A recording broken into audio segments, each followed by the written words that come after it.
기도를 부탁드리겠습니다. 그래서 오늘은 최고의 명약 감사라는 제목의 말씀을 드리겠습니다. 그동안 대쟁투의 말씀을 진행해 왔었는데 중간에 최고의 명약 감사라는 건강 말씀을 증거하기 원합니다. 전자현미경을 발견한 후나이 사치오 씨는 우주 전체에 창조주의 의지가 작용하고 있다고 말하고 있는데, 나는 그 의지가 유전자라는 형태로 우리 몸 안에 새겨져 있다고 생각한다. 그래서 창조주의 의지에 합당한 사람은 살아남고 합당하지 않은 자는 소멸하는 메커니즘이 인간의 몸 안에 장착되어 있는 것이다. 하루야 마시게오 뇌내 혁명 34쪽에 이렇게 적혀 있습니다.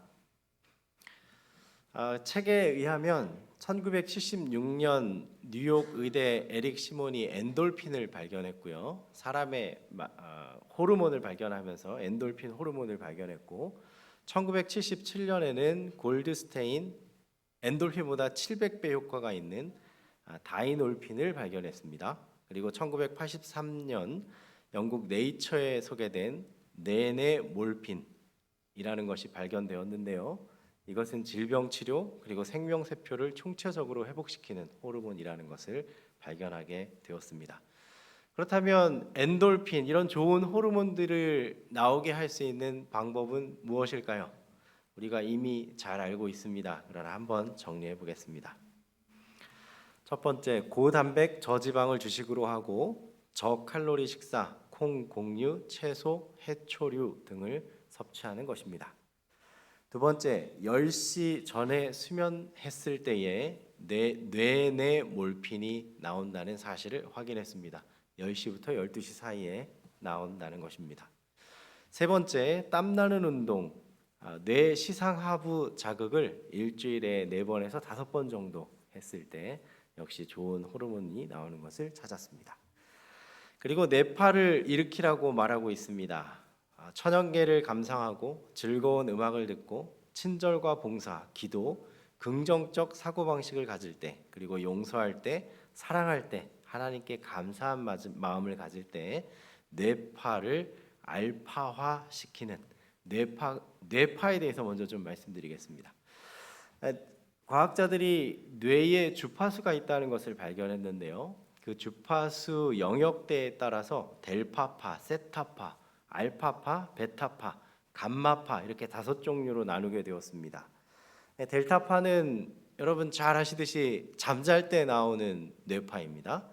세타파는 잠에 빠지기 직전에 나오는 뇌파입니다.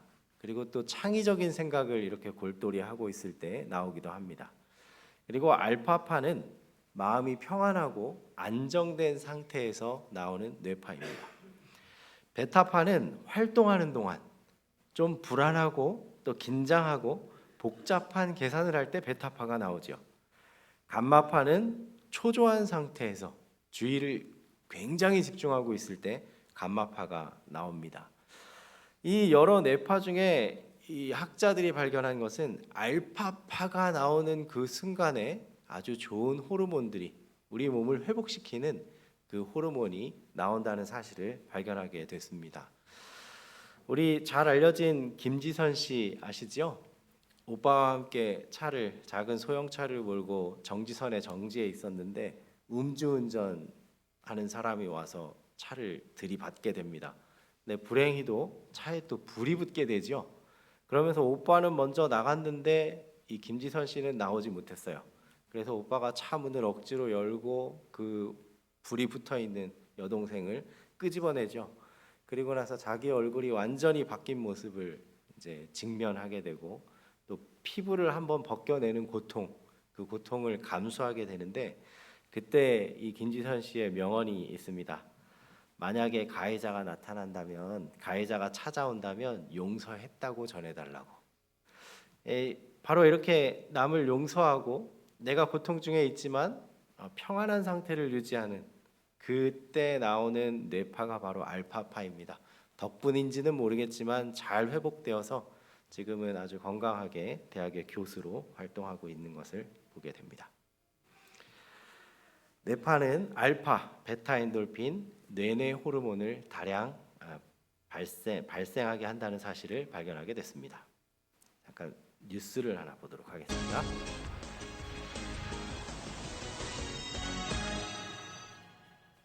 감사하는 마음을 갖고 살면 행복해진다. 당연한 말이지만 잊고 지내게 되죠.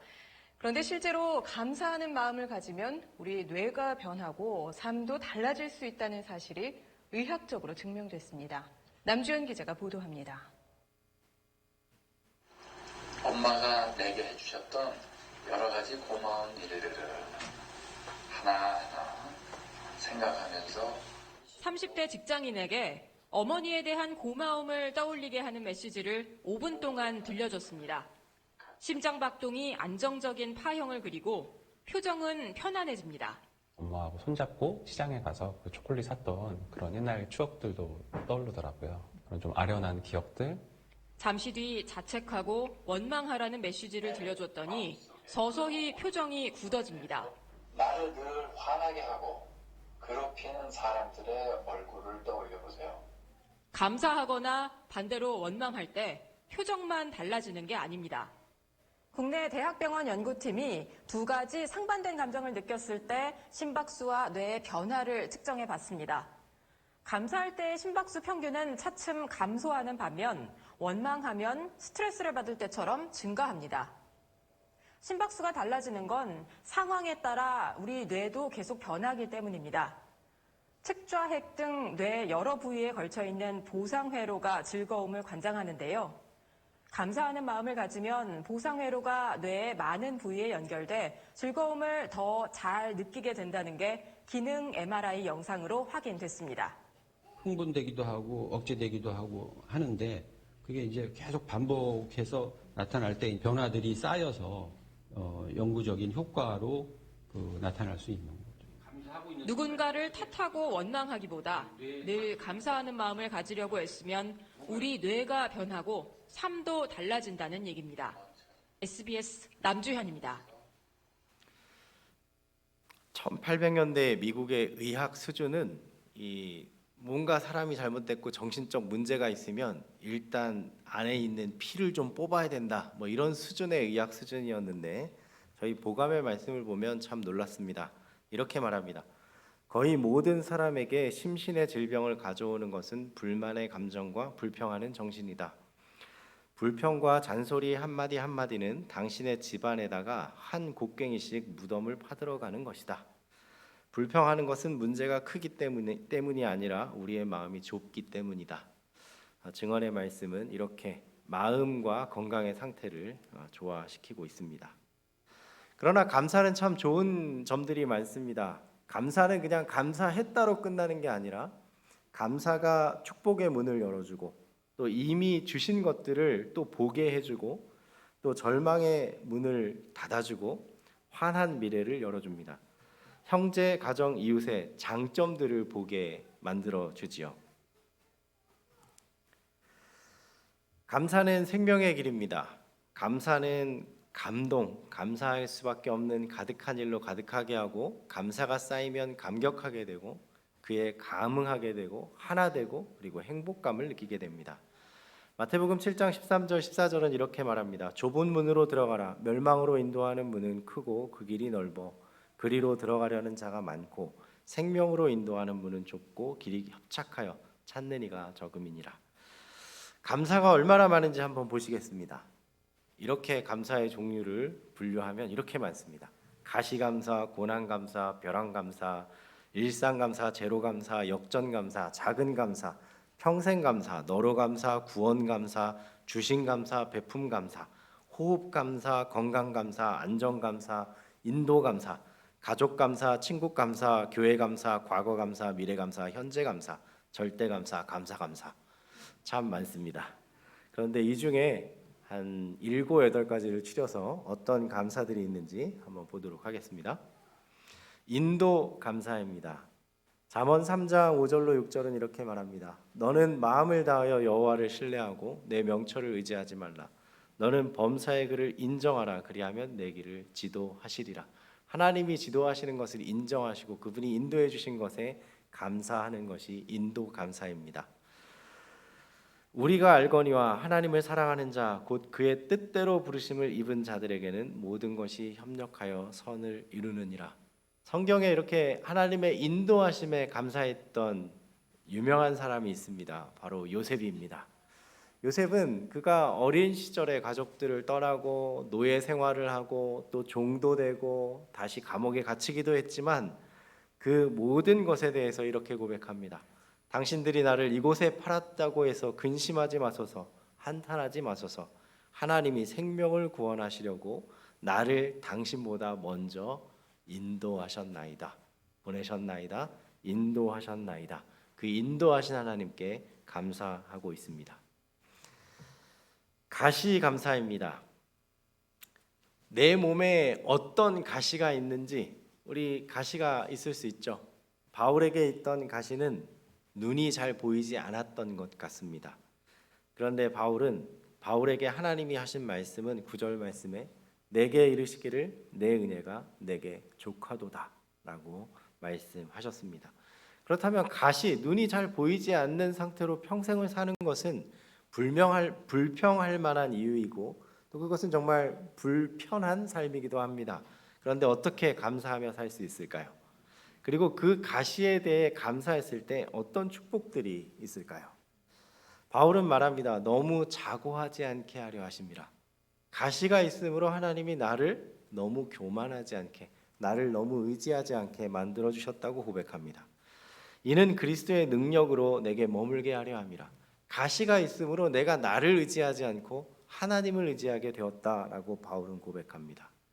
그리고 세 번째로 그러므로 내가 그리스도를 위하여 악한 것들과 능욕과 궁핍과 핍박과 곤란을 기뻐하노니 이는 내가 약할 그때에 곧 강함이니라. 자기에게 있던 그런 핍박의 가시들조차도 감사한 이유는 그때 내가 약하고 무섭게 벌벌 떨었던 게 아니라 그때 하나님이 함께 하심으로 내가 강할 수 있었다라는 축복의 고백을 하고 있습니다. 다음 감사는 고난의 감사입니다. 잘 아시는 것처럼 1620년 12월 26일 청교도들이 미국에 정착하게 됩니다. 그들은 인디언이 많은 배고픔과 또 해안에 상륙했을 때 정말 배격하는 인디언들 때문에 고생했지만 돌고 돌아서 그들을 환영해주는 인디언들을 만나게 되지요. 그리고 그때 그들의 인디언이 나눠준 감자와 옥수수, 호박으로 또 생계를 유지하고 그들이 준 종자로 농사를 짓기 시작했습니다. 작은 감사, 여러분 쌀 한 톨에 감사하실 수 있겠습니까? 이 쌀 밑자라는 한자는 열십은 아주 완전하게 익었다, 열매 맺었다라는 뜻입니다. 열매가 완전히 익고 열매를 맺으려면 위로 이 점 두 개가 있는 게 8팔자를 쓴 거고요. 아래로 점 두 개도 8팔자를 쓴 겁니다. 쌀 한 톨을 완전히 익히기 위해서는 사람의 손이 볕단 위로 8번 가야 되고 볕단 아래로 8번 가야 그제서야 쌀이 우리의 밥상 위에 올라가게 된다는 것입니다. 쌀 한 톨이 만들어지는데 사람은 7개월 동안 인내해야 합니다. 그리고 가꿔야 하죠. 그리고 수확을 결실하게 됩니다. 그런데 여러분, 천연계가 준 혜택이 96%고 사람이 가꾸고 기다리고 8번 가꾼 것은 4%에 불과하다고 합니다. 그러니 얼마나 놀라운 사실입니까? 인간이 한 그것은 정말 아무것도 아니고 하나님께서 우리를 채우신다는, 우리의 필요를 채우시고 먹을 것을 주신다는 것입니다. 감사의 이유가 충분하죠? 청교도들은 7가지 감사를 드렸습니다. 180톤밖에 안 되는 작은 배지만 그 배를 주심에 감사. 평균 시속 2마일로 항해했으나 117일간 계속 전진할 수 있었음에 감사. 항해 중 많은 이가 죽었으나 한 아이가 태어났음을 감사. 폭풍으로 큰 돛이 부러졌으나 파손되지 않았음에 감사. 여자들 몇 명이 심한 파도 속에 휩쓸렸지만 모두 구출됨을 감사. 인디언들의 방해로 상륙할 곳을 찾지 못해 한 달 동안 바다에서 표류했지만 결국 호의적인 원주민들이 사는 곳에 상륙하게 해주셔서 감사.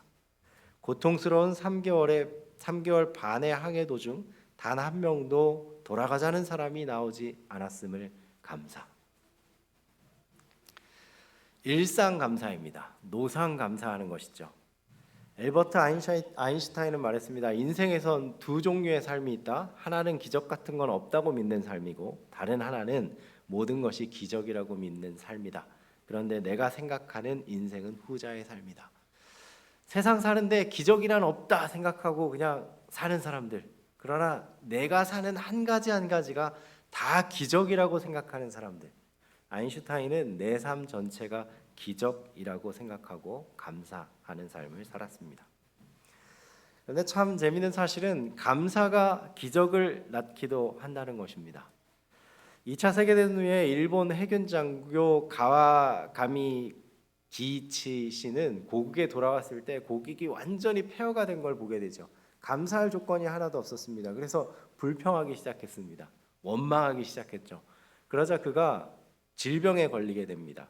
움직일 수 없는 신경이 이렇게 멈추는 질병에 걸리게 되는데 그때 의사가 이런 처방을 했습니다. 감사합니다라고 말을 하면서 사십시오. 그때부터 이 일본 해군 장교는 감사하다고 말하기 시작했죠. 모든 일에 폐허가 됨에도 감사하고 또 내가 살았음에도 감사하고 다 감사하다. 그가 병상에서 감사합니다고 중얼거리고 있을 때 아들이 잘 익은 홍시 2개를 건네줬습니다. 그때 그는 그걸 받을 수 있는 몸이 아닌데 팔을 내밀어서 손을 내밀어서 홍시를 받습니다. 여러분 이게 감사하는 삶의 기적이죠. 벼랑 끝에서 감사, 벼랑 끝 감사입니다. 다니엘은 왕이 다른 신에게 기도하는 사람들은 죽이겠다라는 조서를 내렸을 때 그가 했던 기도는 하나님께 감사함이었습니다. 벼랑 끝에 있을 때에도 감사하는 삶, 그것이 벼랑 끝 감사입니다. 다음은 제로 감사입니다. 무조건 감사하는 것이죠. 가로되 내가 모태에서 적신이 나왔사온즉 또한 적신이 그리로 돌아가올지라. 주신 자도 여호와시요 취하신 자도 여호와시오니 여호와의 이름이 찬송을 받으실지니이다. 욥이 이렇게 고백했습니다. 여러분 우리가 감사를 시작할 때에는 내가 가진 이 상태에서 시작하면 안 됩니다. 없는 것에서 시작해야 됩니다. 적신에서 나왔고 또 적신으로 돌아갈 것이기 때문에 아무것도 가진 것 없는 데서 시작하면 우리의 삶은 지금 이 삶의 행복을 느낄 수 있을 것입니다. 옷 한 벌도 감사하고 숨 쉬는 공기도 감사하고 자연도 감사할 수 있게 될 것입니다. 역전 감사입니다. 불평을 감사로. 골다 메이어 이스라엘 총리는 나는 내 얼굴이 못생긴 것을 감사한다. 나는 못났기 때문에 기도했고 못났기 때문에 열심히 공부했다. 나의 약점은 이 나라에 도움이 되었다. 나의 절망은 하나님의 소명을 깨닫게 해주는 기회가 되었다. 이 골다 메이어 여성은 이스라엘의 초대 여성 총리입니다. 그는 어린 시절 러시아에서 보냈고 1차 세계대전 때 미국으로 이주한 후에 2차 세계대전에 많은 후원금을 모아서 또 유태인들을 도왔고 그리고 이스라엘 독립전쟁 때에 또 함께했으며 또 가감하게 그의 국적을 이스라엘로 옮겼는데 그의 외모가 미국인 같았기 때문에 미국인이라는 편견과 숱하게 싸웠습니다. 그러나 그는 팔레스타인의 분쟁의 중심에 서 있을 그때 정말 큰 분쟁이 있을 때 이스라엘의 총리로서 맡은 바 일을 충실하게 해내게 됩니다. 그리고 그는 마지막에 이렇게 기도했습니다. 조금 오래 살려고 왔다가 저는 영원히 사는 법을 배웠습니다. 대머리의 5가지 감사입니다. 하나님의 사랑을 받은 자가 되게 하시니 감사합니다. 날마다 앞 이마를 쓰다듬어 주시기에 앞이 환하게 하시니 감사합니다.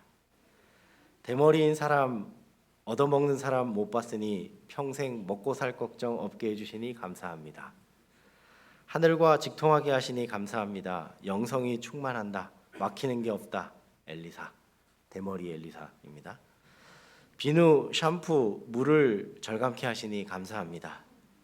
하나님을 편안하게 해드릴 수 있으니 감사합니다. 날마다 머리카락 세시는데 쉽게 세실 수 있으니 얼마나 감사합니까? 그런데 여러분 머리카락 한 올 심는데 이렇게 나눠서 심는 게 10,000원이라 그래요. 그럼 100개면 100만 원이고 그런데 머리숱 많은 분들은 20만 개 정도 있다고 합니다. 그럼 얼마일까요? 20억입니다. 머리숱 많은 분들도 감사하고 머리숱이 없는 분들도 감사합니다. 사람이 살면서 가장 큰 저주는 목마름이 아니라 감사하는 마음이 생기지 않는 메마름이라고 합니다. 세상에 세 가지 저주가 있는데 하나님을 믿지 않는 것, 하나님 말씀이 들려지지 않는 것, 그리고 감사한 마음이 생기지 않는 것이 세상의 가장 큰 저주라고 합니다.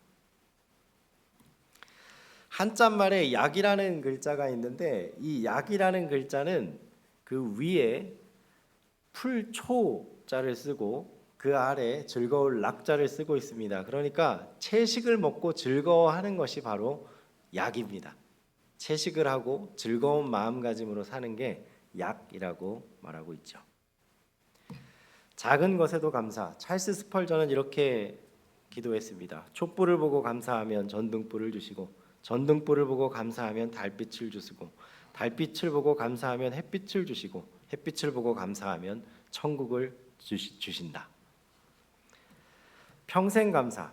나의 평생의 선하심과 인자하심이 정녕 나를 따르리니 내가 여호와의 집에 영원히 거하리로다. 한 평생 하나님께 감사하며 사는 삶이 평생 감사입니다. 이러므로 내 평생의 주를 송축하며 주의 이름으로 인하여 내 손을 들리이다. 우리 항상 평생 감사하기 위해서 이 자리에 오신 거 맞죠? 하나님께 평생 감사하시는 저와 여러분 되기를 간절히 바랍니다. 여러분 여기 좀 충격적인 이야기가 있는데요. 예수님께서는 15시간 후면 다음 날이면 이제 십자가에 달려 돌아가실 텐데 그때 하신 예수님의 기도는 잔을 가시자 감사 기도하시는 것이었습니다. 너희가 이것을 마시라. 이것은 죄 사함을 얻게 하려고 많은 사람을 위하여 흘리는 바 나의 피 곧 언약의 피니라. 십자가를 말씀하시는 거죠. 십자가를 말씀하시면서 예수님께서 드린 기도는 감사의 기도였습니다. 그렇다면 어떻게 예수님께서 이렇게 십자가 앞에 감사하실 수 있었을까요? 이때 예수께서 성령으로 기뻐하사 또 말씀하십니다. 항상 기뻐하라. 쉬지 말고 기도하라. 범사에 감사하라. 이것이 그리스도 예수 안에서 너희를 향하신 하나님의 뜻이니라. 구원에 대한 감사. 너희는 그 은혜에 의하여 믿음으로 말미암아 구원을 받았으니 이것은 너희에게서 난 것이 아니요 하나님의 선물이라. 행위에서 난 것이 아니니 이는 누구든지 자랑하지 못하게 함이라. 구원해 주신 하나님께 늘 감사하는 삶을 사시기 바랍니다. 감사의 세 가지 축복, 마음과 영혼의 축복, 그리고 미래의 축복, 그리고 모든 것에 대한 축복을 받게 될 것입니다. 자, 우리 삶에 요걸 적용하시기 바랍니다. 날 잡어 불평. 날 잡아서 불평하자는 게 아니고요. 날마다 감사하자. 작은 것에 감사하자. 어려운 일에도 감사하자. 불평할 것도 감사하자. 평생 감사하자. 하루로 하루를 감사로 하루를 열고 감사로 하루를 닫자. 이렇게 결심하시기 바랍니다. 이렇게 결심하시겠습니까? 네, 이렇게 말씀하고 있습니다. 항상 기뻐하라, 쉬지 말고 기도하라, 범사에 감사하라. 이것이 그리스도 예수 안에서 너희를 향하신 하나님의 뜻이니라. 오늘 금요일 설교하게 된 것도 감사하고 중화동교회에서 목회하게 된 것도 감사하고 태어난 것도 감사하고 구원해 주신 것도 감사하고 날마다 감사하고 우리도 계속 이렇게 감사를 되뇌이고 계속 감사의 말을 나누면 분위기가 부드러워지고 또 행복해지고 무엇보다도 건강해질 수 있다고 확신합니다.